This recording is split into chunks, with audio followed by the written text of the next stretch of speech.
Hi and welcome. I noticed that many people tolerate some behaviors that at first glance might not seem like red flags, but they actually are. And this is because they are nuanced in a way that can leave you at times scratching your head and wondering if you should be concerned or not. You should. Can you recognize any of these red flags in your relationship? In this video, I discuss 8 red flags that you shouldn't ignore. Now, these go beyond the ones we all know are red flags. He's committed elsewhere, he's married, engaged, treats waitstaff poorly, is abusive, has a current addiction that's untreated, or has poor relationships with his friends and family, just to name a few. Before we get started, don't forget to give me a thumbs up, hit the subscribe button, and let's get started. Welcome. I'm Dr. D. I'm a clinical psychologist and work with individuals and couples who want to learn how to create healthier, more sustainable relationships, whether that be with your partner, a spouse, a family member, a friend, a coworker, or even a child. And I also help people who are going through a separation or divorce improve how they communicate around co-parent, among other issues, with their soon-to-be ex. Let's get started. 8 red flags that should not be ignored in relationships. Number 1. The issue of space. There are 2 ends of the spectrum when it comes to space. In one direction, they need too much space, and you feel like a single person in your relationship. This could be due to having an avoidant attachment style, or could also indicate a commitment issue. If a person has a fear of commitment, or they are commitment phobic, they will create the distance in the relationship, and you will certainly feel this. It will always feel like you have to chase them down for more time.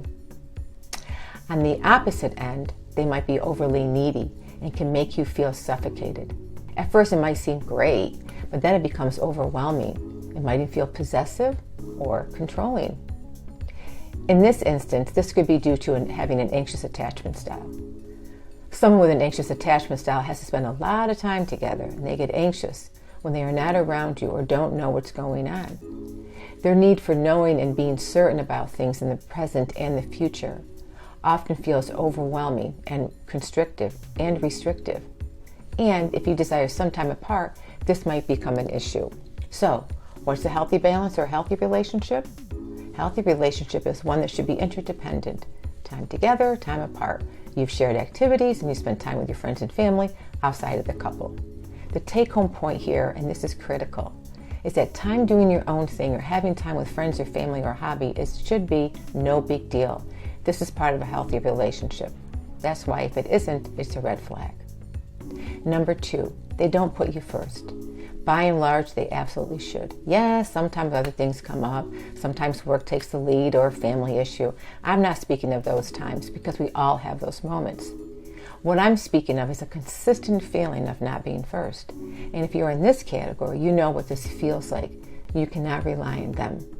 You come after work, friends, family, hobbies, consistently. It's as though you are a second thought in many ways. They might not ask you to come along, your opinion, etc. These are just a few examples. And if you're watching this and you say, this really resonates with me, you know exactly what I'm talking about. Number 3, you cannot rely on them. When we feel like we can rely on someone, we feel we can trust them and they will be there for us. They have what I call the reliability factor. But what if you feel that you cannot rely on them and you wonder, will they have your back? Are you important to them? Again, sure, there might be a one-off here and there that they are not reliable. I'm not talking about those times. In these times when they're not reliable, they cannot keep their word. And you might keep asking the same question. Why will you not follow through? Why am I not important enough? Why can't I rely on you? This makes you feel like they are unreliable because they are. And this becomes a constant theme in your relationship and also relates to the previous red flag of feeling like you don't come first. Number 4, they are deceptive. And I'm not talking about having an affair. That's a no-brainer when it comes to a red flag. But deceptive enough where they are leaving out information or not sharing things they are doing, just so slightly, but again, consistently. Here's an example of someone who's not being deceptive.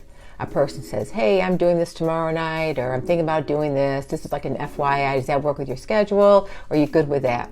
It's not asking permission to do something like along those lines. It's just, giving simple common courtesy. Some people will say it's like asking permission. I see it very differently.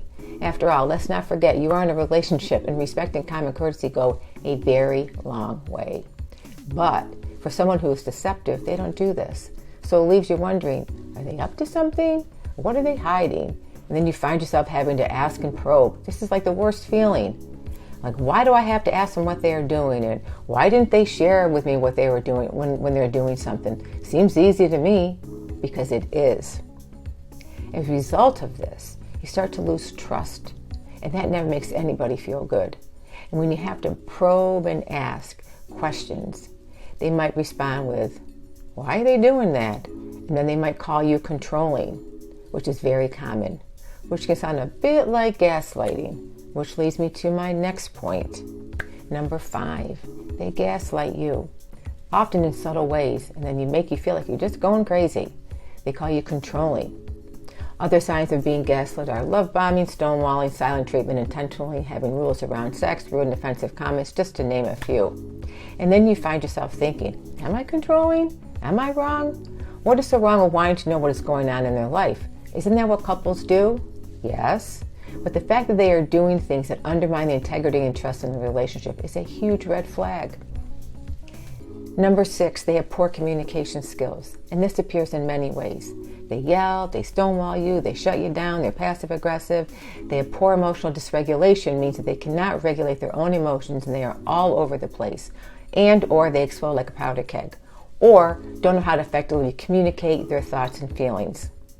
Further, they are unwilling to hear what you have to say. They don't listen, you don't feel seen, heard, or listened to. You might share something with them that's important to you, but they're too busy either looking at social media or really not acknowledging what you are sharing with them that you feel is important. The result, you feel invalidated, which is a huge red flag. Number 7, they don't take responsibility for making changes in the relationship. Let me share a few examples. They might be uncoachable, meaning that they are unwilling to take feedback or suggestions about what changes they need to make in the relationship. They feel it's their partner's, yours, issues, not theirs. They are unable to understand that relationship challenges are often, not always, shared by two in varying degrees and in different ways. Yes, sometimes one person individually must make a change, but by and large, relationship challenges are owned by both. Again, they expect you to make all the change and have little insight, or often don't even care, about what they need to do to make it a healthier relationship. And finally, number 8, you carry the emotional weight of the relationship. Now, I will say this right now. If you feel this way, you know exactly what I'm talking about. I see this frequently in relationships. Most of the time, but not always, women are the ones that feel this way, and they bring it up. Some examples. They bring up difficult topics, they've been planning for trips, going out, doing things together, following through on household chores, which is huge and always an argument. And people feel like they're carrying the emotional weight. They're the ones leading the conversations, leading the whole wagon. This is a constant theme and often makes people feel frustrated. And carrying the emotional weight of the relationship will eventually wear you down if it's not talked about. And along with wearing you down, it creates an element of resentment, which we all know can be a relationship deal breaker. So there are my red flags in relationships. No, this list is not exhaustive, but these are the things that often rise to the top for me when working with people. So I have to ask, can you identify with any of these?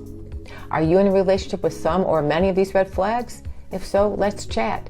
Feel free to leave me a comment below. Shoot me an email at hello@kristendavin.com. Find me on Instagram at Dr. K. Davin. Always happy to help. And again, don't forget to give me a thumbs up or hit the subscribe button below or leave a comment. And look forward to hearing from you. Thanks again.